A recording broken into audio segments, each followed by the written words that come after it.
Merry Christmas, Q.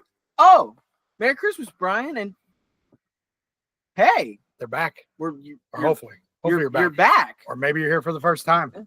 Maybe you're here for the first time to hear the 3 Up, 3 Down podcast.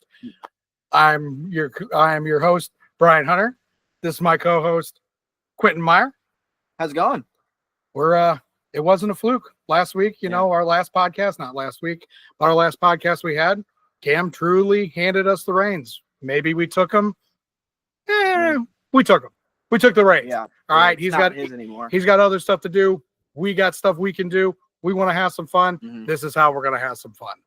So when you guys are seeing this, it is Christmas morning. So to everybody who celebrates Christmas, Merry Christmas. I also do know today is the actual first day of Hanukkah as well. Yeah. So if you celebrate Hanukkah as well, Happy Hanukkah. happy holiday and happy Hanukkah. Holidays. Yep. Happy holidays. We got a great show for you guys today. Our gift to you is Q. You want to tell them? Drum roll. Oh, The man, the myth, the legend. Your favorite Wiffleball player's favorite Wiffleball player, Samuel L. Skibbe, will be coming on the podcast and kind of just giving us a rundown of his famous strength of schedule / pitching article. It's going to be live here on the 3 Up, 3 Down podcast. We are super excited to dig into the mind of one of the greats. Yep. I mean, in my opinion, top 5 hitter in the country.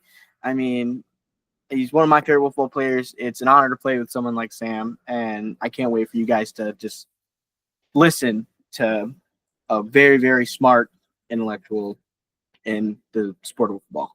yeah, he's giving us a little hindsight of what he's going to talk about, and it's mind blowing the amount of work that he puts in, and how elegant he makes it. So it's one of those things. I'm looking forward to it. He's like Morgan Freeman to me. I could listen to Sam talk for hours. So I mean, if you find me just staring at the screen, it's because I'm enthralled with what he's saying. So my apologies. Yeah. What we got coming up for us in this first segment here? Since it is Christmas morning, me and Q thought we'd take it amongst ourselves and kind of figure out what is every team in MO WIFF hoping they're waking up in the present under the tree to their team. Yep. So gonna be a little hot take straight from the gun.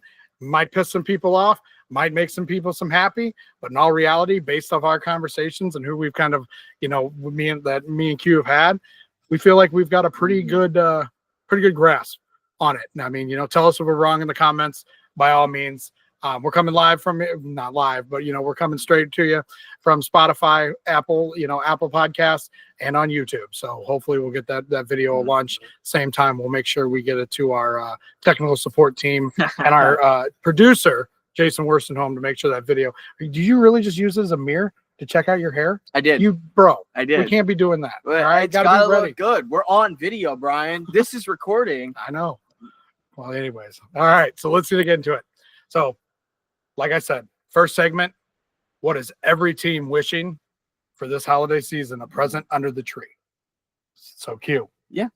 How do you want to start? You want to start from our teams and then work out of it? We'll start. How do you want to go? We could start from – we can start from our teams and then kind of go on. But to kind of clarify for everyone that might get confused later on, this segment will be brought up. Not the same name, obviously, because – by the time we talk about it again, we'll be closer to season.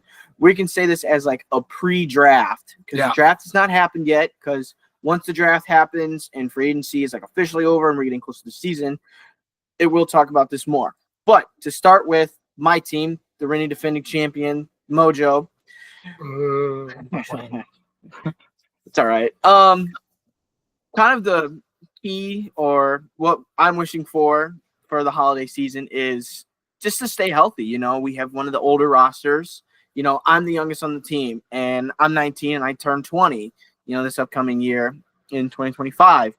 So kind of keep the arms healthy. Sam's 37. I think Gus is 32. I don't know what Jackson's age is, but I think he's in between. There's that much of an age gap between the Skibbe brothers? I think so. I'm not 100% positive. I know Sam's age, but I don't know Gus's age, and I don't know Jackson's age. But those are our top 3 pitchers. And people to show up. A lot of our team is part-time. Me and Sam are full-time, and then the Spencers are there a lot. Jackson's there whenever he can make it, and Gus will play the amount of games to make playoffs, and hopefully we get Connor there and whoever we draft. We don't know who we're going to draft yet. We just kind of had to see how the board falls, who signs up, Do you whatever. guys have a spot? I thought you guys were at 8. We're the last pick in the second round. So we have a spot. Sneaky pick. It could be a sneaky pick. It could just be, listen, we don't need anybody in this, or, there might not be anybody left. We don't know. I don't know who's left. If you're watching and you're not signed up, sign up, because there's a chance you fall to us, and, we just won the championship. So great team to go to. But I digress. We need people to stay healthy and show up more. I'm not complaining or anything, like there's life outside Wiffleball, Yeah. I'm family first. I prioritize work and family over Wiffleball, even though I love this sport that I play. But yeah, if we can get Connor there, we can get Connor at least to the playoffs and maybe a couple more to the playoffs, especially the way the league's trending. I think we'll be fine. But I'll pass it to you. Now the captain of the Thunderbirds, what are you wishing for this holiday season? A nice shiny red Corvette. Yeah, that'd be nice too. That'd be nice. But no, I mean, when we're talking wiffle ball and everything that way, one thing that I'm hoping, for this year is that, Dominic Satrowski and, Spencer Foss, they take that next step forward, right? We've seen, and you'll hear a little bit more later on with Sam talking about, the pitching and how people went from rookies last year to where they rank this year when it comes to, their pitching stats and everything. So those two taking that next step is going to be huge. Willenbrink and Rogers, continue, their hot hitting they were doing towards the end of the season, continuing that into the new season.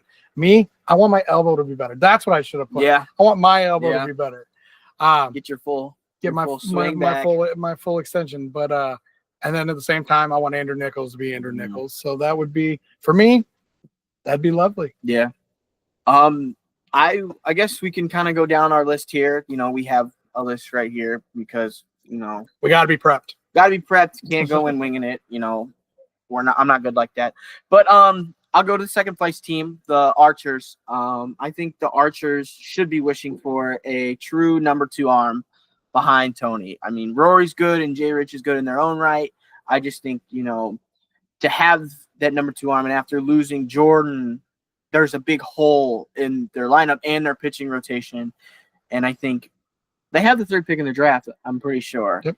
That's a big spot. I mean, with the Especially draft, in this draft. and the draft that's coming up is loaded with talent, especially from, around the country now that our name is being pushed out there even more from the national scene, more in NWLA.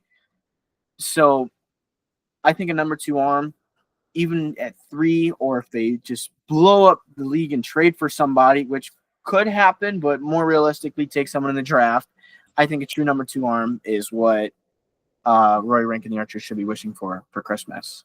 Gotcha. I like it. We'll go next to my old team, the Purge. I think what Tom and the Purge boys, what they're hoping for waking up Christmas morning is going to be, a bat to solidify that lineup. I mean, in all reality, I wasn't it, to help you, there. But on a bat, in all reality, somebody that can hit consistently and hit with, a little bit of power, that's going to go a long way. That lineup is, when they can get that rolling, I mean, to match that pitching staff that they have when it comes to Colin, Caleb, and Pat when he's there, they would be a tall order to have to go up against. So, I mean, I think that's what Tom's hoping under the tree for him this year. Yeah. And to move on from that, we'll go to the two-time two-time champions, the Bombers. I got 2 here. I think can Cam stay healthy? We in the last podcast, if you haven't watched, tune off right now and go watch. What are you waiting on? Can Cam stay healthy? He's had injury problems in the past, coming off his second side wiffle. Obviously, he talked about having shoulder. Elbow is a problem, but mostly his shoulder. And I leave it to Johnny Gunn. I mean, Sam Gildehouse and Tommy Dwyer, they both had their moments, more negative than positive. Obviously, from a league standpoint, we would like to see them progress. But, I'm not a pitcher. I'm just never been a pitcher. But I believe it's Johnny Gunn. I think Johnny Gunn has a lot of upside. If you watch NWA, he's one of the best pitchers in the league. I think, can he make that step We've seen in years past, in your second year, you drop down a little bit. Sophomore slump. It's a sports thing. Can Johnny Gunn be the Colin right of this year? Right. Can he make that jump? We see it all the time. He does all that crazy stuff. He jumps. He moves. He has a big hooking. Hook. Yeah. I mean, it's like a slider, but it's kind of more of a curveball. Also, I think it's not written, but I watch NWA and you see Johnny Gunn. He's got the eye black. He's got it all smeared, headband. He's like the war paint. Yeah, he's talking. He's like, yeah. He's talking smack, and then you show up to Mo WIFF. It's like, different person. He's just like super nice. Hey, Johnny becomes Jonathan. Yeah, he does. Look, sorry, bro. Yeah, I love you, Johnny. You're a great guy, but we want to see that NWA. We want to see RGCB. We want the intensity. We want you to show up with the war paint. We want that. You have Cam. Hell, Cam wants that. Even Cam wants that. You have someone like Cam who everyone knows is a competitor. Cam wants to win by any means necessary. So, what's better than one Cam? Two Cams. If you can. I don't think we could handle that. I don't know. I think respectfully, nothing but love. Yeah, but I don't think we could handle in terms of from a Bomber standpoint, just if Johnny Gunn can take that jump, I think the Bombers will be in great shape. And with the hitting they have, a force to be reckoned with, and looking to be number one in the league again. Right. Mambas, they're next up. I think honestly with the Mambas, where they're sitting right now, where you have Cole, where you have Parker, and you have Alex Eggert, you got the number 4 overall pick, and then I'll top my head. Sorry, I don't know, don't exactly know where he's picking right after that, but 2 first-round picks this year you're going to have to hit on. Mm-hmm. I mean, even arguably Cole is one of the best hitter in the league, but if you can't pitch, as we've kind of talked about, and you'll learn more through this podcast, pitching wins in this league right now. Yeah. So I mean, it's going to be one of those things where they need a good all-around player at number 4. We need, he's going to need James Dutton to take that step forward with O'Rear departing. Yep. And I think that is going to be the big question mark. That's going to be, does Dutton continue to move forward? Does he take that bigger role? What does Cole have planned? Because, Cole's a smart guy. He definitely knows what he's doing. So, I mean, what kind of things, what tricks are up his sleeve to kind of help them Mambas take that step forward and not digress. So, I mean, that's something that's going to be fun to watch, but at the same time, it's a tall order to do, especially when you've got, some of our teams the way they are right now. Yeah. And to kind of piggyback off that, not to knock at Cole, because he'll tell you himself, he's one time he's on and then the next time he's off, like you go against Cole, if you play in the league, you've probably said it. It's like, sometimes Cole will walk you. He'll throw 100 balls in one strike. And then the other time he's just ding, ding, ding, ding, ding, ding, hitting the zone. It's like, whoa, hold on, dude. Time out here. But, if it's true and they do have 2 first-round picks, I will say it right now, they need a second arm, and then they need a second bat. I mean, Dutton isn't really the top echelon of hitters. He has his moments. Like, it's not on camera, and every time I talk to Dutton, we talk about it. I mean, in 2023, Jordan Smith was the best player in the league and wasn't even close. And if you look at our field at Miracle Field, there's the trees out there. I watched Dutton hit one over the trees, almost to the highway off of Jordan. I don't like reliving that moment. I was in the field. I watched that ball get hit. I was in the booth too. I was in the booth, and it was awesome. It was great to see. Alex Edgar has his moments, and Parker Bunch has his moments, but you don't have that second killer. It's basically, if you could beat Cole, then you win that game. Make everyone else beat you, and that's where that kind of, what's the word? I guess the divide or the jump. You got a team like we'll do my team because I know my team better than any other team because I play on that team. You have the mojo.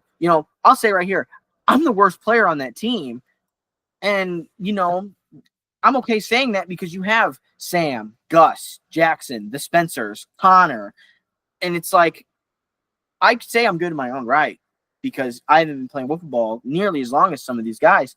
But you have some of the top players in the country, and it's like Oh, Sam's leading off. Oh, you walk Sam. Here's Gus. Now you got to pitch to Gus. Then you got to pitch to Jackson. Then it's like, oh, you're screwed. You can do the, Grant Miller and MLW. Okay, Cole, you're on second. Okay, now beat us. And if you get someone in the draft that can hit nukes and that'll make you pay for walking Cole, pretty much, even 80% of the time. I mean, Dan's been saying on this podcast for years, the Mambas are dangerous. Mambas are this, and they never make it out of the first round of the playoffs. Mambas get a second arm, and they get that second bat. Look out. Right. I mean, and now we go vice versa when we're talking about the Melonheads. Mm-hmm. In all reality, what I think Jason's hoping every week's too, nice, big, and bowed up, is everybody shows up regularly, everybody stays healthy, and, got a little older this year, so maybe turn back the clock. One of those things where everybody kind of stays on point, because on paper, when you're putting out there, a pitching staff of, Jordan Smith signs on, Ryan O'Rear signs on, Sam Eichenlob's coming back. Yeah. Those three right there, that's in the batter's box of murder's row. And then you got Jason, who arguably could be one of the best hitters, in our league. So them four in the lineup, and then those three on the mound, and not saying Jason's any slouch in his own right. The fact you have Saggio as a fifth, it's just luxury. And then you have Spencer Bogad, who arguably, could be a top 15 player in this league. We're like it or not, like he says it or not, when he's there and he's on. Yeah. So, I mean, that's kind of where that goes. But, I mean, that's what I think is going to kind of be there. I think Melonheads are hoping everybody shows up regularly, stays healthy, and, they can turn that clock back a little bit. And if you get in a series with the Melonheads and, hypothetically you're in a playoff series with the Melonheads, they're going to talk your ear off. They'll talk your ear off. But then you get Jordan game one, and say if they want to save arms, I mean, you have Jordan, O'Rear, Jason, Eichenlob, and then, I mean, not even saying forget Spencer Bogad. Spencer Bogad can't throw 90 miles per hour. Hell, crafty. He barely might even hit 85. I don't know how hard he throws all the time. I had to be honest with you. But he will put the ball where you can't hit it, and he will do it 3 times in a row. He will just 1, 2, 3, and he'll put it on that outside corner where you can't get your bat out. Yep. And he'll do it every single time. And it'll look like meat coming out of his hand. It's like, I'm going to take this to the freaking soccer fields. And it's like, oh, my God. And he's so crafty, so good. And I think, honestly, you just got to stay healthy for the Melonheads, like you said. Turn back the clock, stay healthy. Then the Kings. What do you feel about the Kings? The Kings, this is honestly, in my opinion, the highest, brights. They could be the best, or they can be the worst. There's so much on their shoulders, but they could be they have the brightest future. Obviously, Thunderbirds are ahead of them, but they have the second brightest future, I guess I should say, in my opinion. They have the number 1 overall pick. They had the number 2 overall pick, then they traded away this guy next to me. Even then, they have picks, a plethora of picks for the future. So the number 1 overall pick, they got to hit a home run. I mean, you have Justin Hall, you have Nick Bone, you have Jacob Keller, you have Dustin Hitchcock. You need those guys, like Dustin Hitchcock. He'll be the first one to tell you he didn't have the year that he wanted to have. His rookie year, he was arguably one of the best rookies in the league. I mean, on the Thunderbirds, he was hitting nukes left and right. I mean, he was literally a left-handed Albert Pujols out there, just home run, home run, home run, home run. And then he goes to the Kings, signs that big extension, and then he just kind of falls off. And then at the end of the year, he was coming back after that. He was coming back. The MO WIFF tournament. He was coming back into form, but it was kind of too little too late. The Kings were, bottom of the league, So, and Keller, great hitter. Nick Bone just didn't have the year he wanted on the mound and on the plate.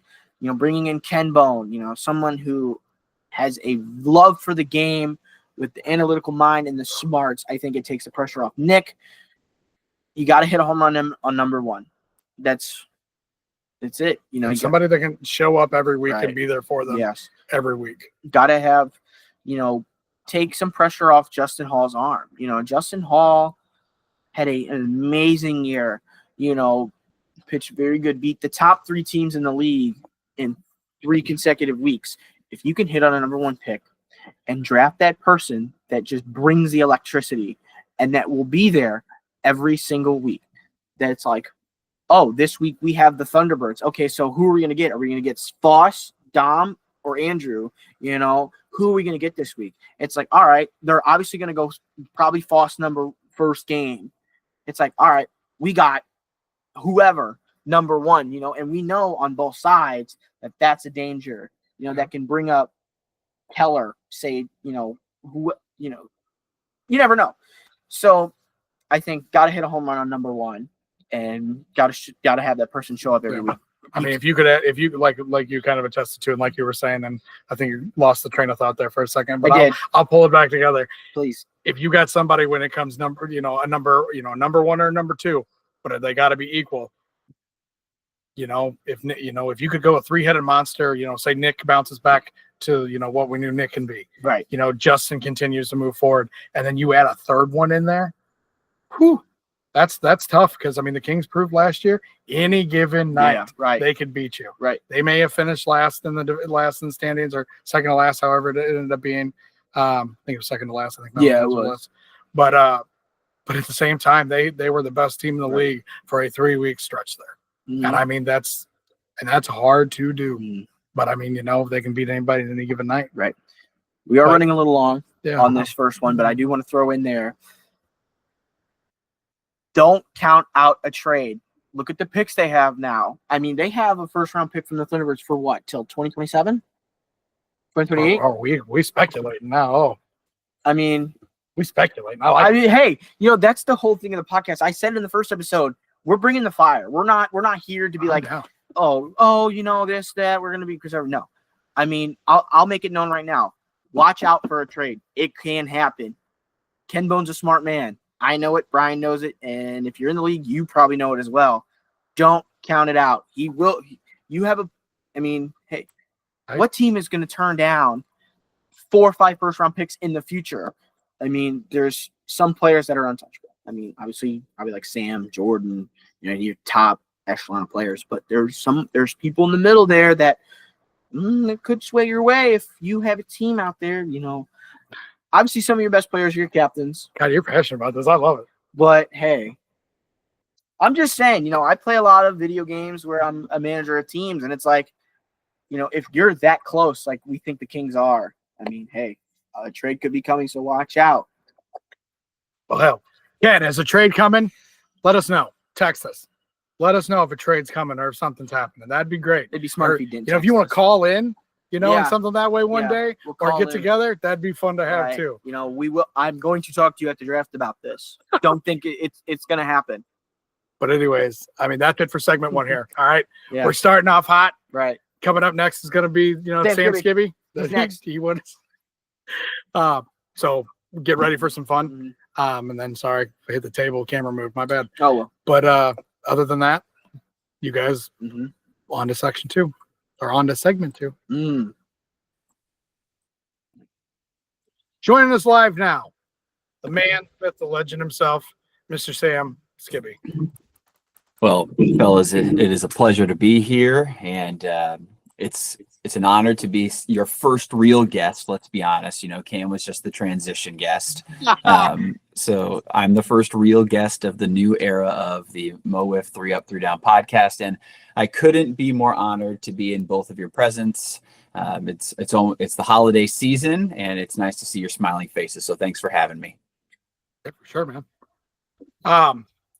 We appreciate you coming on and everything, knowing it's a holiday season and fitting us into the busy schedule with family. You guys got any good plans built up between now and the rest of the holidays? No, it's going to be all staying here in St. Louis, which is nice. We just got back from my cousin's wedding in Merida, Mexico. So not even like an all-inclusive or anything. It was just in the center of the Yucatan Peninsula, in the middle of Mexico. It was an hour away from a beach, and our pool was closed due to maintenance.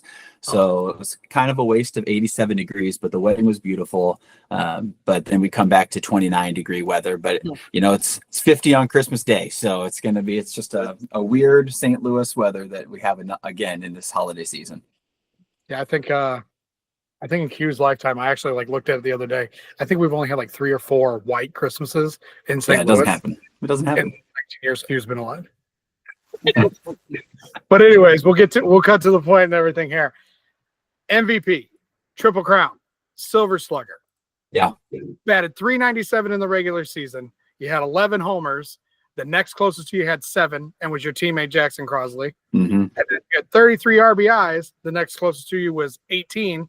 Again, Jackson Crosley. Wow. So, I mean, man, about your year, let's start there. Talk about how you felt at the plate. Because obviously you were locked. I felt like I was locked in. It's nice when you have a great cast of crew members around you on the mojo that can get on base, as you see from the 33 RBIs. Like, that all can't be me, like that RBIs is a team game. So it's been nice to have everybody on base in those big moments. And at one point I did think Jackson Crosley caught me in home runs. Like, we were neck and neck for a while. And then I don't think he just didn't play maybe the past couple of games when I maybe had some extra home runs. So it was a great race between the two of us. And let's be honest, you just wanted to take Jordan's high away from him as quickly as possible. When he had his high of his Triple Crown, and you know what, I didn't want him to be the only one. So I wanted to quickly take that from him, and now he can't bask in his glory anymore. So, he just needed to be knocked down a peg. So no, it was a great year. I felt pretty locked in at the plate. I know some people will say we had a few cookie games, but part of the reason why I think you invited me on is we're going to get to the article a little bit later, and we can kind of defunct some of those things. But in those cookie games, I mean, Q, we can be honest here. Like, it was the Melonhead series, added a bit more offensive prowess to our numbers than, many other teams throughout the season. But you got to hit all year, and our 14-3 record and our team winning the championship throughout the whole time got the ring, baby. So I mean, if you would have all of a sudden slipped a ring on and all of a sudden showed it like that, I'd be like, what the hell is that? We could just get one of the old replica Cardinal rings while we're sitting here, Oh my God, I got a whole all the Cardinals ones. But anyway, so it was fun to kind of get back in the swing of things, no pun intended, of back to MVP form from the first season, then kind of take 2 backward steps, but then kind of honing in, and especially when the talent level is getting so much better in the league too. Okay, so let's talk about a little bit about your story, your Mo WIFF story. How did you get involved, lined up with Cam and Josh when they started the league? I mean, it might be a story some people do know, but some, we're going to have a bunch of new listeners, or we're hoping on it, so we want to start from everybody from the beginning. I mean, many of you know that we started the SWBL in 2003, and we played in a tournament. I don't remember the exact year, but I want to say 2018, 2019, around there. We had a sponsor called the Sports Barn of what you guys know what I'm talking about. It's a way out west Sports Barn. Right down the street from my house. That's how far I live out. So they were an SWBL sponsor for one of the years, because we knew that we had known the owner, and they wanted to host a indoor wiffle ball tournament in their sports barn, and they asked us to run the tournament for him. And that's where we met Cam and Josh and Cole and Doug. We met them for the first time at this tournament, and we took a couple teams, and Yellow Bats had a couple teams in it, and it came down to one of our SWBL teams against Cam and Cole's team in the championship. And I'm pretty sure Doug and Josh might have been on that same team too. I'm not quite sure, but Cam was pitching, and I forgot who it might have been. Jackson Crosley. It was Jackson Crosley pitching against him, and Scott Poley hit a walk-off home run against Cam to win that Sports Barn tournament. But we got to know Cam, and we were like, you're pretty good at this fast pitch thing. So he joined one of our SWBL teams, and has been on our NWLA tournament team at Nationals for the past many years. And I think there was a need after Yellow Bats kind of took a downward turn, or it wasn't what everybody was hoping it could be. Right. And Yellow Bats had a fantastic field. It was nice to have the bar there. We played in it one season, but even when we went, we were like, this is just not what I expected. It wasn't the same. So Josh Rogers obviously helped out a lot, and Yellow Bats gave up and said, let's start our own league. Let's do it our way. And he kind of talked with me a little bit, and from commissioner to commissioner, we wanted to make sure we had the medium and the fast pitch kind of taken care of for Missouri in a great way. And I feel like, we lovingly say, our little sister league, but it's more like a cousin league, right? So it's our two leagues really go hand in hand. We don't compete against each other except for NCAA tournament last year, but the competition in the sense of fighting for players or fighting for spotlight or limelight isn't really there. There's so much crossover with the league. So it's been a good partnership, I feel like, and the leagues have leaned on each other for support in a lot of different ways. So excited to be a part of it. And, I'm here to stay. I love the league, and I love getting the practice for the national scenes and all those tournaments too. And it just keeps me young and keeps me in athletic zoned in. If I didn't have this, I used to be a music teacher for 12 years. And in college, I was in an a cappella group and I was in a choir. And I tell you this story because I bought a piano when I moved into this house we live in. Baby grand pianos in our house, and I play it occasionally. But I don't sing anymore, except for like karaoke sometimes. I haven't really lost it, I feel like. But also, like, when you don't practice something, it comes foreign to you. So I feel like if I'm getting older, I'm one of the older members of the league. But if I gave up wiffle ball now and took a couple of years off, it would leave like that. Like, you just have to keep playing while you still have it a little bit. So I feel like, I'm here to stay for the foreseeable future until my body just completely quits on me. Great to hear, Sam. But finally, he's like, great to hear. Finally, after 4 years and a lot of trials and tribulations, we're finally champs in Mo WIFF. We are, Quentin.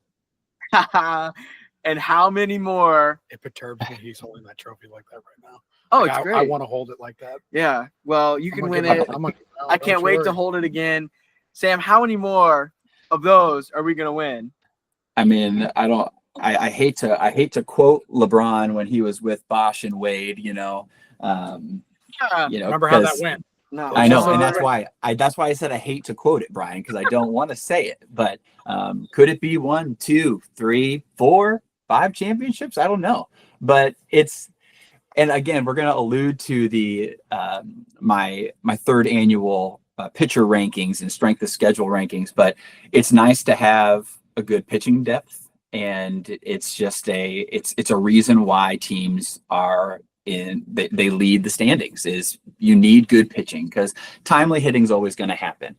That first season, we went to the championship against Cam and the Bombers, and it was a heartbreak loss. And then the very next year, we have another heartbreak loss in to the Bombers in the semifinals on a Paul Pugh miracle. And then we had a James Chaney miracle last year against Gus.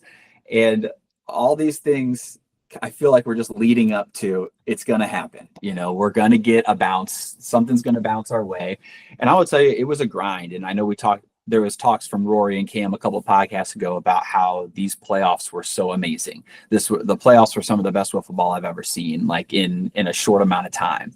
And we got the bounces to go our way. You need a little bit of luck at times, and you need a couple of hitters to just miss a ball, that was down the middle, or something that you get away with. And I felt like we didn't get away with a lot of those the past 3 years. And this year we found the right footing and found the right recipe for success. So it feels good to be a champion, and I don't want this trophy to be anywhere else. When we talk about, the champion above your other shoulder, you got the MVP trophy or the MVP belt. My bad, not trophy, the belt. The trophy's the Silver Slugger, but you got that belt. Yep. I know your first year you won it. Mm-hmm. And then now this is your second one. How do you feel like the difference has gone between that first win versus this win? Yeah, I mean, the first season, if you look back at that team, it wasn't our team. We got to the championship, sure, but I think we just kind of caught a perfect storm in a lot of ways. It was a completely different rule set, 2 strikes for an out. It was our league wasn't as deep skill wise as it was, so I feel like that first season there's a little bit of an asterisk next to it, because you have to work out the rules, you got to work out the kinks, and you got to figure it out. SWBL went through the same growing pains, and we've been through 3 different eras of wiffle ball in the past 22 years, and I feel like MOWIFF quickly realized after 1 year and made a switch, and that's good. You want to make those switches to make the league as successful as you can as quickly as possible, so that you can continue that same trend. Because if you look back at the records for single season, a lot of them still fall from the first season, right? Nobody's going to beat, I struck out 189 players that first season. Nobody's going to beat it unless you chunk it into eras, right? Because that was the 2-strike era. Then that MVP still felt great because it was nice to be the inaugural one, but this one just feels a little bit sweeter, not only coming off because the accolades are great, MVP, Silver Slugger, whatever, but as long as you can help your team make a run at not only getting the 1 seed, but getting through playoffs and a championship, I think that's the most important part. Like Triple Crown, cool story to have, but if you can't get it done in the playoffs, none of it's really worth it. And so it was nice that all of it could be worth it in the end. So this one feels a little bit sweeter. Gotcha. Now I have something just kind of quickly about it. We talk about, Gus get, Cheney last year, right? Launching that ball of Gus. Yeah. Watching that championship game. We know it's out there. Go back and watch it. The way he unloaded in that cold weather and launched that ball in the middle of summer. I mean, we're talking Roy Hobbs and the lights kind of shot. I mean, it was just that cold weather that it just died, but it almost dead center cleared both fences. And I was like, oh, that was just different. He felt great after that. Mm-hmm. Yeah. But I mean, that was awesome. But yeah. Have you ever seen Gus bat flip before? No. Yeah. I can't say that I have. He threw his bat after that home run. And I asked him, I said, Gus, did you bat flip? And he goes, no, I remember. I don't even know how I got over there. He honestly, he said he was locked in that, and obviously we'll maybe get to Jackson too, but this playoff just felt a little bit different on another level. And Gus even said it felt good to end that game, getting that home run and, getting an extra support. And because I feel like he is still trying to get his footing in fast pitch and big barrel. He can't come every week. So it's nice when he can have some success. Q and I and you, Brian, and our teams can be there every week. We can find our highs and lows. But right. if he can't, figure it out week to week, he's got to really take advantage of the weeks he's there. And he did take advantage when he was there for playoffs. So that's a good point. It's something I didn't think about. I just didn't think about that, Gus not being there every week and just hard to lock in. Yeah. Yeah. Yeah. Hey, he's one of the best in the country for a reason. He can just hop out of the car. But he's hop out of the car, step into the box, and hit 200 feet. I mean, the game against the Bombers, he was fresh out of the car, fresh out of the drive, and pitched a shutout. Yeah. His pitching prowess has grown and grown from the first time he went to UWIF, never had pitched before, and he came in for Josh Rogers, who Josh was one of our better pitchers in the league, and we came in playing a team and we were down 1-0, and then he came in, shut the door completely. We came back and won that game. So his first pitching experience, pitching so well at the biggest stage, and he's just getting better and better. So to kind of jump off that, coming up on 23 years of Skibbe Wiffle Ball League, and as we all know, for people that watch it, it's a medium pitch league.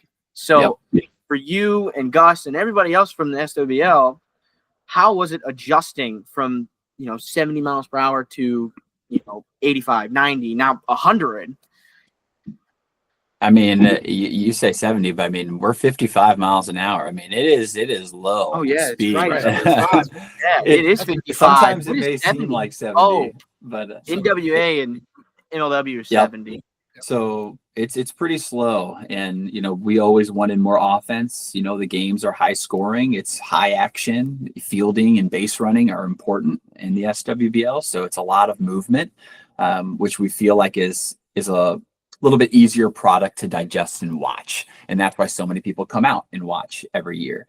And the transition to big barrel bat, a lot of people are like, well, you can hit so well with yellow, put it in your hand, put a big barrel bat in your hands. But I think people underestimate the sheer weight of the bat. Gus is so good because at yellow bat, because he's not very strong, between us all. He's kind of skinny, if you haven't noticed. And God, I now love Wiffle. I know he's been working out and everything, but the funny story is, me and my dad, when I was going through my divorce, my dad and we would work out every day together, basically. So like I was living at home at the time, and I moved back home, and I bought my dad a gym membership, and I said, if I buy you a gym membership, will you come with me, every other day? So I was going every day, he was going every other day. So we were going, and we got like these guest passes. And one time Gus was in town for the holidays, and we said, Gus, you got to come with us, see our routine, see what we do. Cause I was like in the best shape of my life, and my dad was feeling good. So we get him on the bench. Right. And we were just like, let's just put the bar up. We won't put no weight on the bar, just the bar for you. And he's just struggling, getting it up there. I'm like, Gus, you gotta lift something here. So you put a little, so he has been lifting now, and I know he can lift more weight now. But the reason I say this is because the weight difference was a transition for him from the yellow bat to the big barrel. They're just heavier, and you got to get it through the zone quick. And that's what Gus was so good at with his lanky arms, the really light bat. He could get through the zone so fast. And I think you have to adjust your swing. You have to shorten up a little bit when it's the bigger barrel bat. And also the movement is crazier, and you're getting more drastic movement, and you're obviously having speeds up to 45 miles an hour faster than we're used to. So transition was tough, but I feel like everybody has we played the NWLA tournament just as long as some of the players had been playing yellow bats. You know what I mean? Like we had been going to fast pitch tournaments. So I think that wasn't the transition. It was the transition to now we have to swing with a heavier bat, I think was the harder and more drastic movement. But yeah, I think all the guys in the SWL have really transitioned pretty well. I feel like everybody's kind of found success a little bit. There's been high and lows for many of the players that have transitioned over, but I feel like everybody that's there now is finding a footing. So it's good. It's been good. Awesome. So a couple years ago, and I remember exactly where I was at when I watched it. But you guys played on ESPN. Yeah. How was that, man? How's that? Well, I mean, that's got to be, and I'm probably going to take it from you, that's got to be a childhood dream to show up on ESPN, period. So like we were on ESPN twice that year. So ESPN Plus for the finals for the championship, and ESPN 8 the Ocho. And very different experiences, right? The championship is my biggest regret and my biggest heartbreak in my wiffle ball career.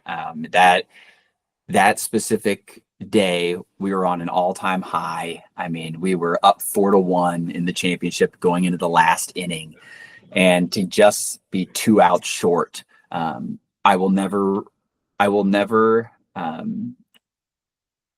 that back. It's the biggest regret that I have in my wiffle ball career. And also I take full responsibility and full blame. Like we should not have put Caleb in that spot. And when Caleb walked the first 2 batters, he should have been pulled, and that's on me. And I have to live with that and think about that, occasionally when it comes up, and still be mad at myself. But that was a great experience. And I actually never got to watch that ever again. I never went back and watched that finals, and then it was gone by the time I could go back and watch it. Shift over to a few months later, and Gus and I get invited to be on ESPN 8 the Ocho for the All-Star game. And if you guys have ever seen Dodgeball with the Ben Stiller and Vince Vaughn movie, one of my favorite movies of all time, the Dodgeball, and that's where ESPN 8 the Ocho came out, and everybody knows about it. So to grow up loving that movie, I bought the DVD, and it came with a dodgeball headband, and I still have the dodgeball headband upstairs. So I'll run sometimes with the red and white dodgeball headband. And to see that movie, to love that movie, and then to know ESPN 8 the Ocho was just a joke, and then all of a sudden now we're playing on the Ocho, was a childhood dream come true. So it was cool to be a part of it with my brother. And all the players that were there were amazing people.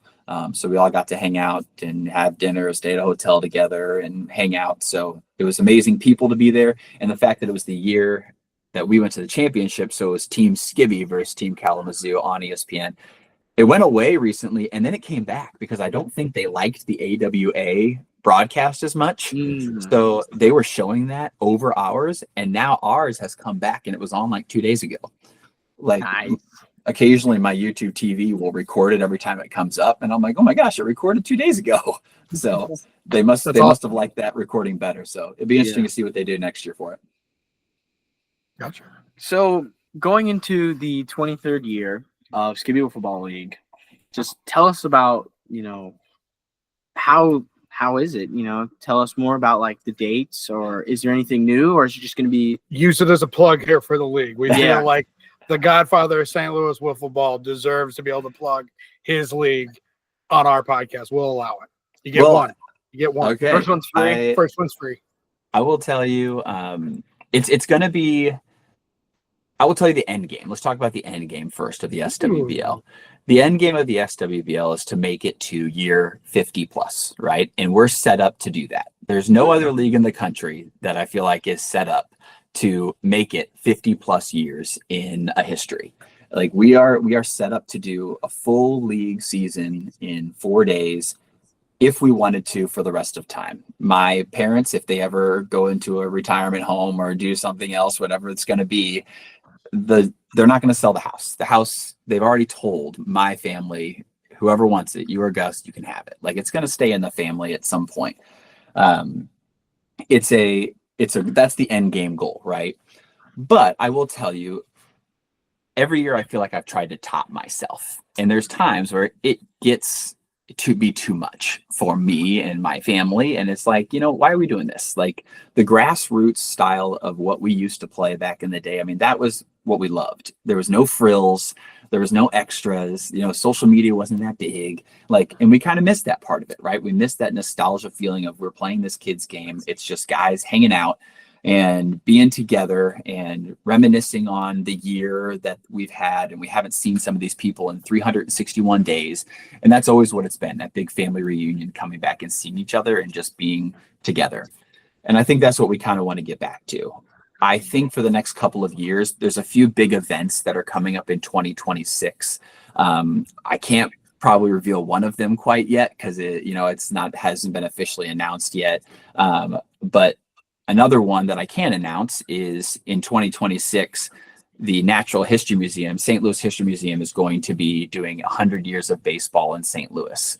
And they're doing 100 different exhibits because that's like 100 years since the first Cardinals World Series or something. So, or whatever it is. So they're doing 100 exhibits about St. Louis baseball. And the curator of the History Museum saw our KSDK news article. So we are going to have 5 artifacts in the History Museum from the SWBL that will be in 2026. So I feel like we have this 2-year window where it's like, okay, we still kind of have to build up a little bit. We still have to, quote unquote, play the game. But then I feel like after those couple of years, maybe after season 25, we might take a downgrade. Like, I know that's kind of a weird thing to say, because I feel like we have a lot of momentum, but I want to get back to those roots. Eventually, I want my kids to take over a team. I want, the kids, we're going to get too old. So we have a couple old guy teams. Then we have some young guy teams, right? It's going to be the different ages. And then we're going to make our kids try to beat us when we're 50, you got to come for it, young gun, right? If you want to win a championship in the SWBL, maybe the Twins, Yankees, and Orioles, which are the top 3 teams right now in the league, all combine and make one super team, and all of us play 2 games each. You know what I mean? It's just, there's so many options and ways that this could go, but it's going to be exciting to see the future, and there's going to be changes that come out. I mean, people aren't going to be able to play this game much longer, especially with a base running league. So it's going to be interesting. It's going to have to get to young man's game soon. I do have one more thing before we change the subject. Yeah. How does it feel to be posted on ESPN TikTok and be TikTok famous now? I honestly, I forgot about it till you just said that again. And it was my acting ability, obviously, that really did the trick there. But one of my former students, I have a bunch of former students that have gone into musical theater. They were elementary students of mine, and I gave them, quote unquote, their first shot. I did a drama club in elementary school, and we did Jungle Book and Aladdin, and we've done all these different Lion King. We've done these different things, and I kind of gave them their first shots. And now they're in college, or they're just out of college, and they're doing musical theater, or they're doing these different things. And after that went viral, one of my one of my parents of one of my kids posted it and said, this guy is the reason that my daughter is in musical theater right now. And because I was her teacher, gave her first shot in one of the musicals, and now she is, trying to make it big. And he said, look at his acting ability in this one, and all that kind of stuff. So, I mean, I really was just trying to spice that game up. Brendan Dudas was a wild man that game. Like Gus was trying to really get into it too, and some people take wiffle ball so seriously, but if you're going to put a good product on for ESPN, you got to be a little silly and all that kind of stuff too. And I felt like we had a lull in the game. So I was like, all right, let's do something silly and funny. And then I hit a double the next pitch after that. Yeah. That's awesome. All right, so we're going to get into the kind of the second part of the segment here, and it's going to be your SOS article. And yes. So I knew I should have spelled that out. We're just going to kind of let you take over and explain yourself, kind of explain what it is. Yeah, no, I appreciate you guys kind of offering this platform. I feel like this is how I want to kind of do it in the future. I have written an article the past 2 years, and I will be honest with the listeners and the viewers out there, and I was honest with you two today, but I wrote an article, but the article that I wrote wasn't like the past two. The past two, I had like a full speech about each team, and I kind of explained my research and explained everything. The article this year was literally just the stats and then a few like key components that I wanted to talk about with each one. And I was going to post that, and I was like, well, why not just do this on a podcast where, Cam can take off the news section on the website, because the only two people who have ever written an article are me and me. So that's been the past 2 years of that article. So I tried. I'm not a writer. I don't even know what I was going to do. I was like, I had motivation one day, and I started writing something, and I was like 2 paragraphs. I was like, nope. I give up. Hit delete. Yeah, you need numbers. You need to it's all fluff is what it is, Brian. Like that, I just fluff writing.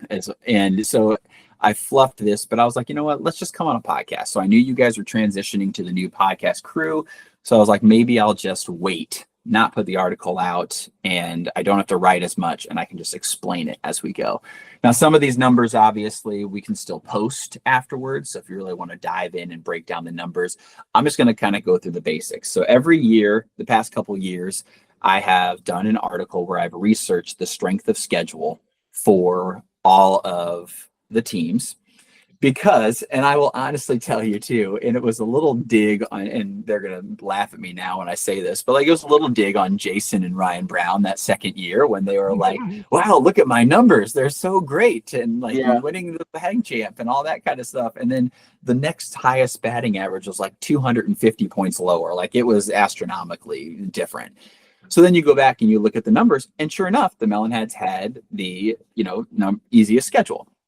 The very next year for the Melonheads, they had the most difficult schedule. So it's just funny how it's a big switch. And they won the championship that year. So to go from, having good stats, but it didn't amount to anything in the playoffs. And then the very next year, they had the hardest schedule, and it made them stronger so that when they got to the championship, they played better.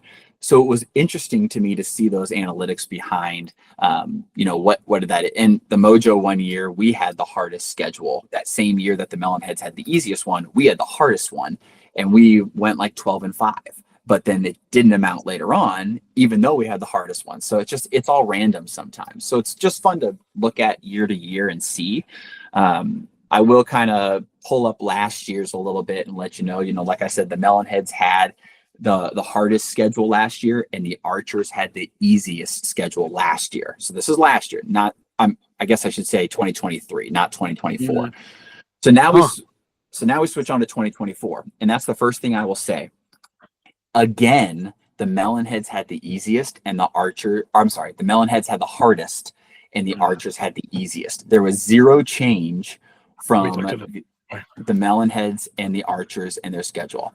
How this works is I just take the pitchers you faced, because let's be honest, as a hitter and winning a game, you got to score runs to win the game. You got to score run against good pitching. There's so much good pitching in this league. So what I did was I had the captain of each team rank 32 pitchers, and all these 32 pitchers were the pitchers that pitched at least more than one inning. So they had to have 1.1 innings to their name. So 32 pitchers had 1.1 innings or more. Now, out of those 32 pitchers, it was interesting to break it down and see people's rankings. I'll just tell you, Connor Jaso was the #1 ranked pitcher in the league. He only pitched in 2 games. But the fact that this is who would you not want to face at any given moment at any time? And obviously, Connor Jaso being one of the best pitchers in the country, that was #1 for everybody except one person. So only one person didn't rank him #1. And this includes, like, Doug ranked him #1 too, even though our team would never face him, even though he's on our team. You just recognize who you might not want to face if they were on a different team too. So you break down each team, each game gets a ranking. So if somebody faced Connor Jaso in a game, they would only get 1 point for that game. Now, obviously, the team who has a higher number is going to be your easiest schedule. And the team that has your lower number, because they've faced the better competition, is going to be your harder schedule. So it's kind of like golf in that way.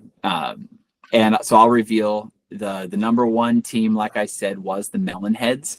They had 11 games out of their 17 against top 15 pitching.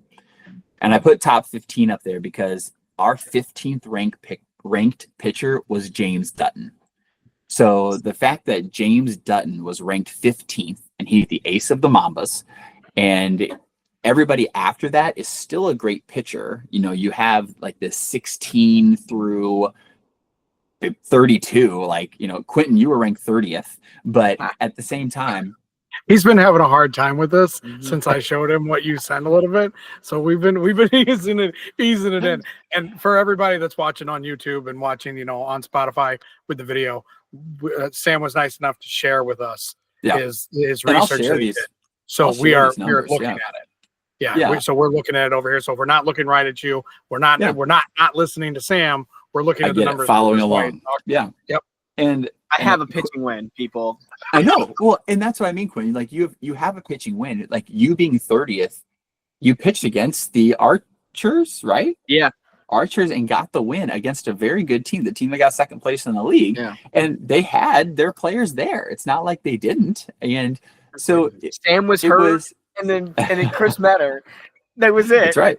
But the fact that Quinn's ranked 30th, like that shows that there is some depth. Like on any one given night, you could have a gem from a Quentin Meyer. You could have a gem from a Tommy Dwyer, from an Ethan Bailey, who's in the 25 plus range. So you can have a gem there, don't get me wrong. But when you're talking about top 15, you're getting into some elite names here. You're getting into the James Dutton. Justin Hall was one of the better pitchers this year, one of the most improved players. Andrew Nichols is at 13, and he's one of the nastiest left side pitchers that we've seen. So top 15 pitchers are elite. So that's why I'm using that as kind of a jumping point. The Melonheads had 11 games out of their 17 against top 15. They were tied for that category with the #2 team on the list, which was the Kings. The Kings also had 11 top 15. So I'll kind of break down those top 2. Melonheads and Kings were obviously the 2 teams that didn't make playoffs? Correct me if I'm wrong. Yep. Yeah, so the 2 teams that didn't make playoffs had the 2 hardest schedule.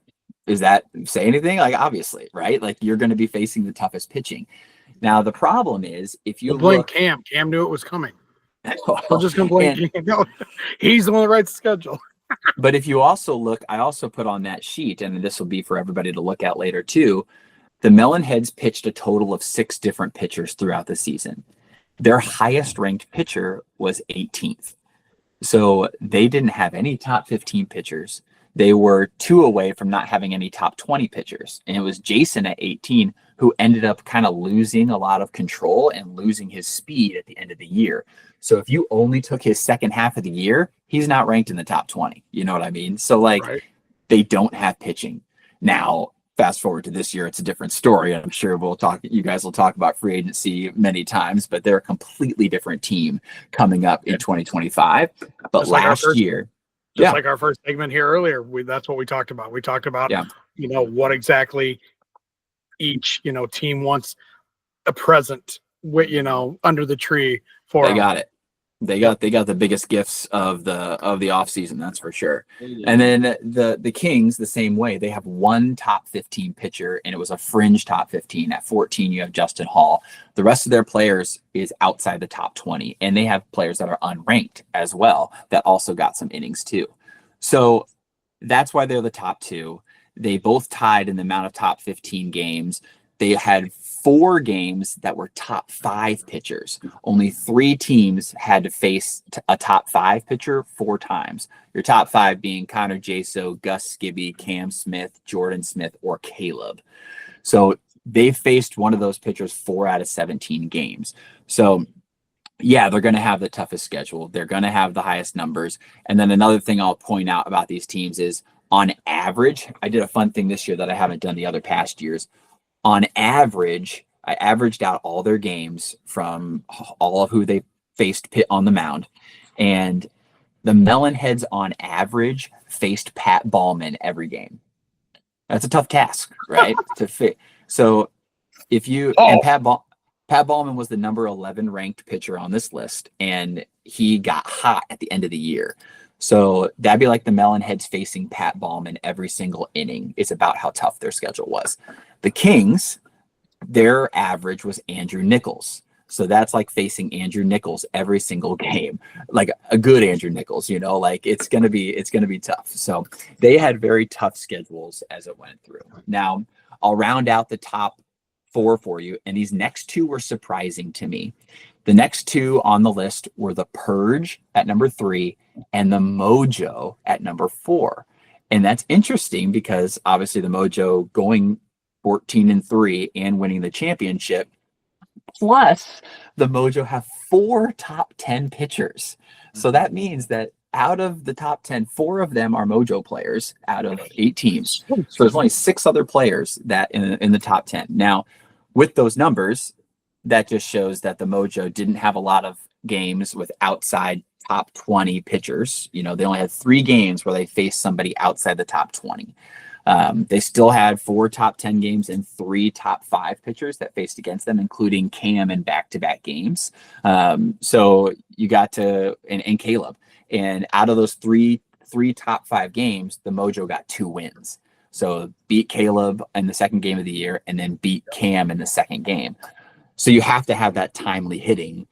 Blake Spencer hitting the home run off Cam is one of the highlights of the Mojo season, like because that basically clinched the 1 seed and giving us that extra cushion to play around with the last few games. So it was, you got to have that timely hitting. So the Purge and the Mojo both had an average, and I can include the Thunderbirds in this because they're the 5th ranked team on the list. All 3 of them had an average of facing a good Justin Hall every time.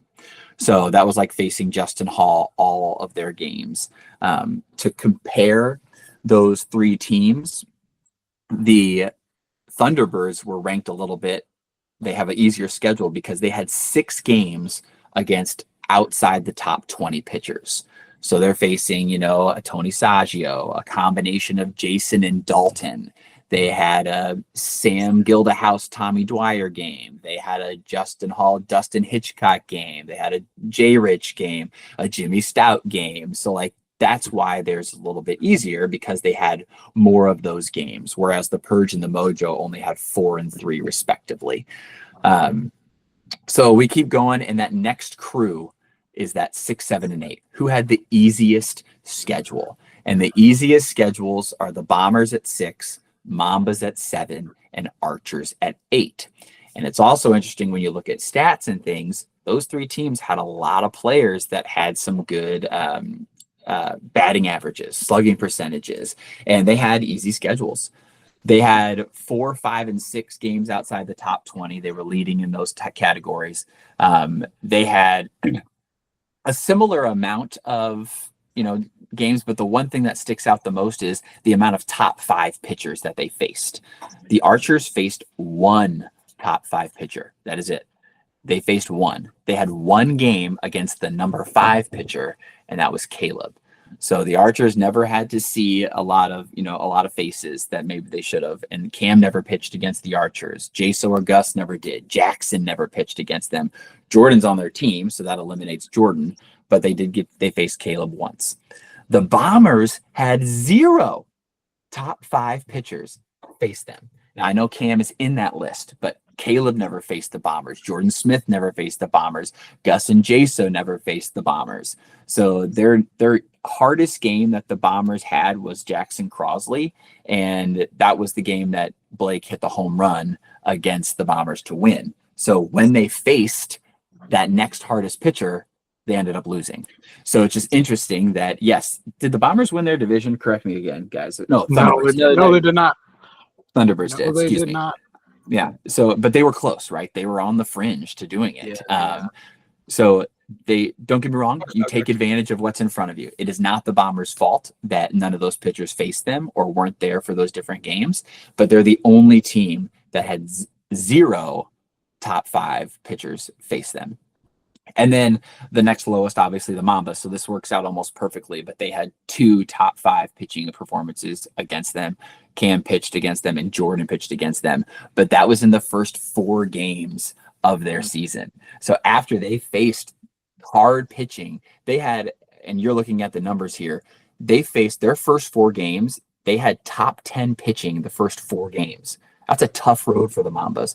But then it got so much easier.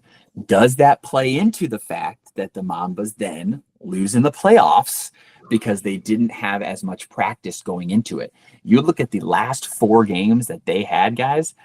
The last 4 games, they had an average of a 21, ranked 21st pitching performance, an 8, that's a top 10, a 30, and a 28.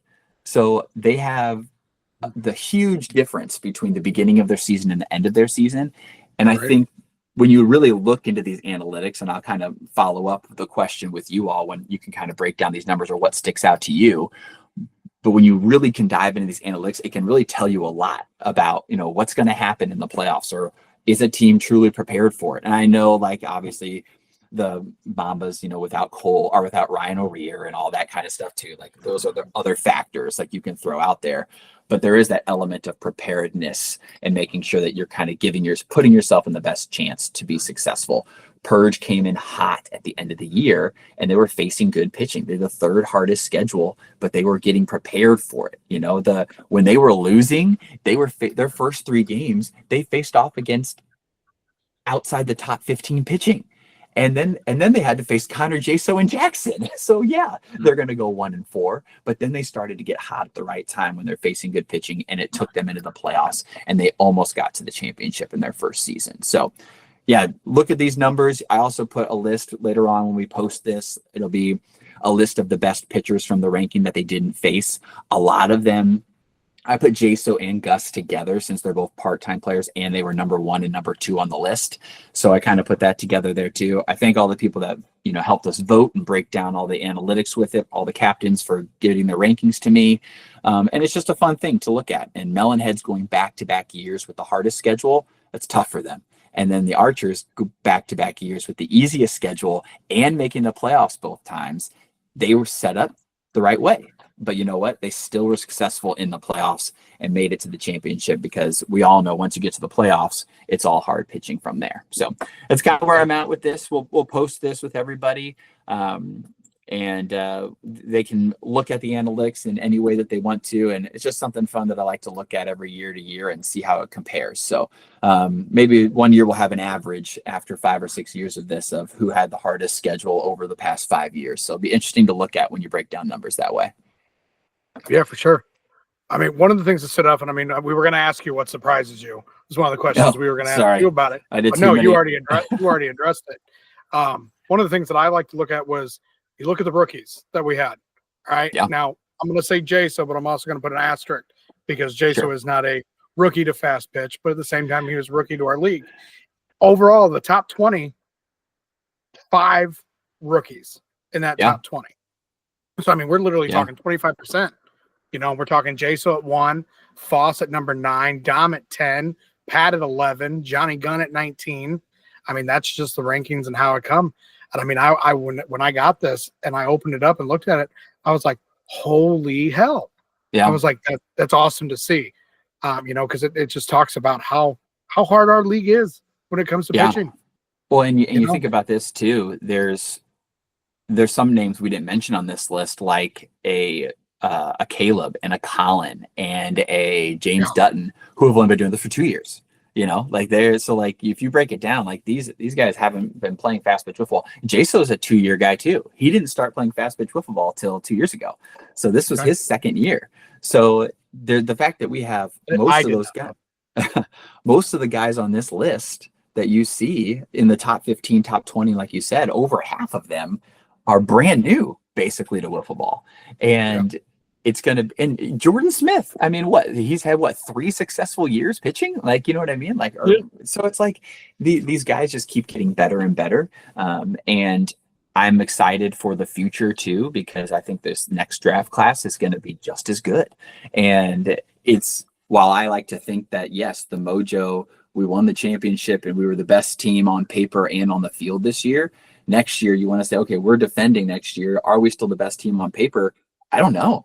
Because there's teams that are loading up, there's teams that are changing around and changing changing their chemistry, and now we have all these rookies. If you add in more rookies to them, being one of them. But like if you add a good rookie, and there's so many good rookies coming this next year, you add a good rookie to the mix that can pitch 85 plus and can hit the board, then all of a sudden you're looking at another person that sneaks into this top 15. And you look at that top 15 list, who leaves?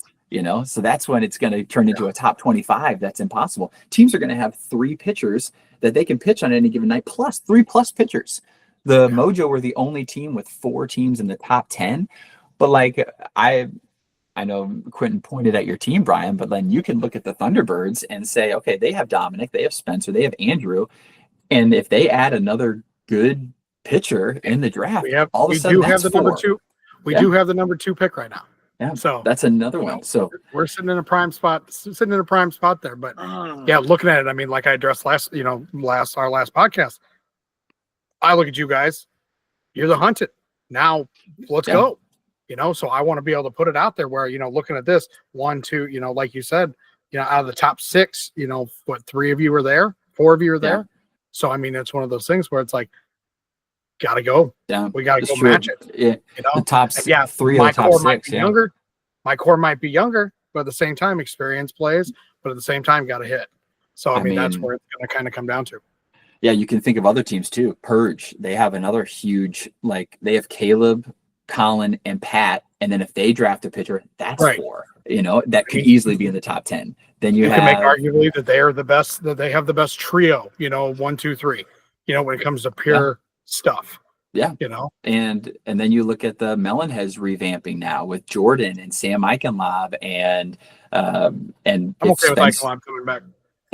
And I am too. Well. But if Spencer and Jason can get out of being in their funk of being hurt, then all of a sudden they have 4 pitchers that can go. It's I don't know. So the league is getting better and better, and it's nice to see. We talked about the SWBL, and it's very different. The SWBL is very competitive in its own right, but it's not like, I feel like it's nice that the Mo WIFF is also getting this parity now where anybody can win. The SWBL has always thought that. It's been like literally anybody can win at any given game. And now I feel like we're in a place with Mo WIFF where that's the same exact case, because there were times that it's like, you know, even as a team that was playing, like I would show up and be like, well, we're winning this game. But then this past year, completely different. You show up and you cannot take anybody for granted at any time because they will catch you on a good day. So it's going to be fun to see that continue and get better and better, that league parity. So I'm excited. Yeah. So as we look at this and we look at, you know, all the best pitchers, we can kind of come to the conclusion that this is more of a pitcher's league.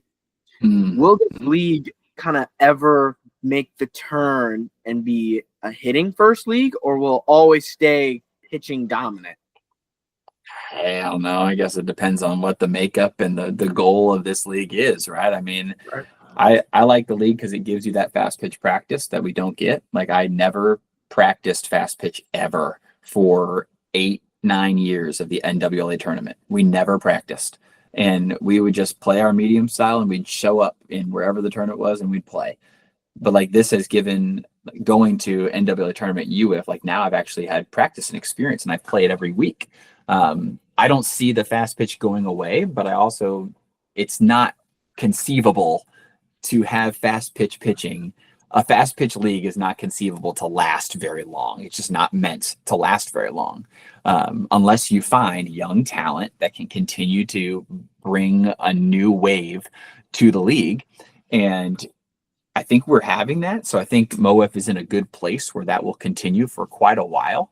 I could see it going to season 10, but it's hard for a fast pitch league to get to 10 seasons. You know, it's just hard. You have to have the right people in place, and you have to have the right decisions being made. And I think running the bases obviously is huge, you know, save your body a little bit. But, you know, if people start getting hurt, then they're not going to pitch, and then it's going to go down. So I think one of the best things that could have happened was, you know, not doing doing the 55 or 56 mile an hour throwing instead.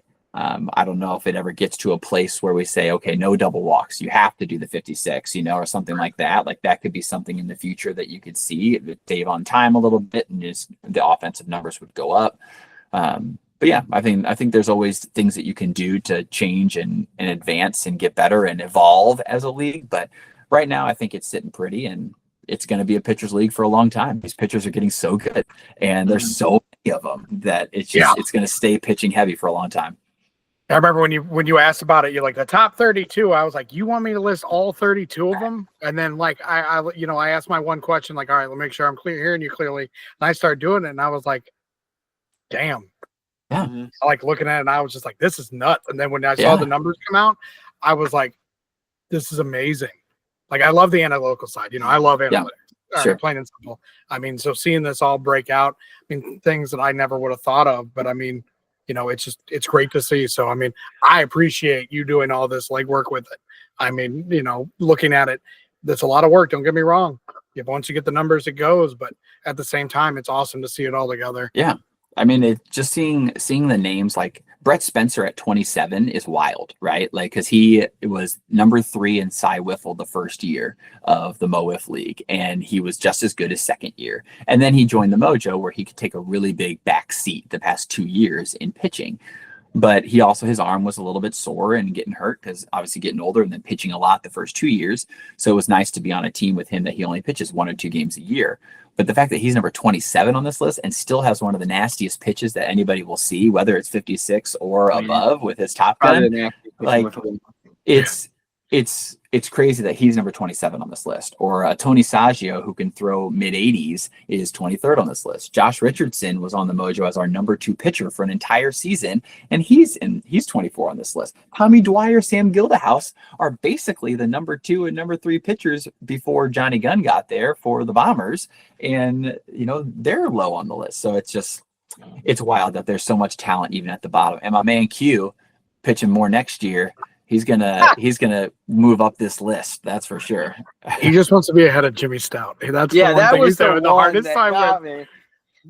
But no, man, we appreciate everything that you've done. You know, we appreciate everything the way you've kind of paved the way in a lot of ways for a lot of us. Me being a 37 something, just like yourself, you know, makes me feel young. It's like, yeah, I'm not the oldest, but at the same time, you know, I'm one of the old guys. But yeah, we are. But no, man, I mean, just seeing it and just knowing that when anything could change, because we look back, if I recall correctly, Worstenholm, he was up there last year. So, I mean, things just go. His arm got sore for 15 years or for 10 years. I mean, I've been playing against Worstenholm, never got a hit off him. Finally this year got one. It counted for a big one, but got my one. But I mean, it's just crazy just using him as an example, but just seeing where the league at, where we're going, it's awesome. But no, man, I appreciate your time today.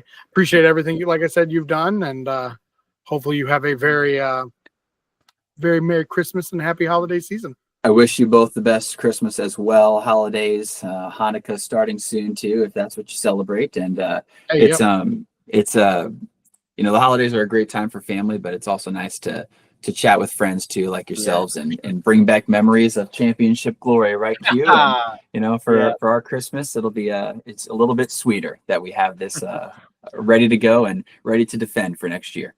Oh, I'm excited! I can't wait. Can't wait. All right, buddy. Sam, thank you for your time, and we'll be right back with the third segment. Thanks, fellas. See you, buddy. you know, me and Q, we promised you guys we were going to have some fun. Yeah.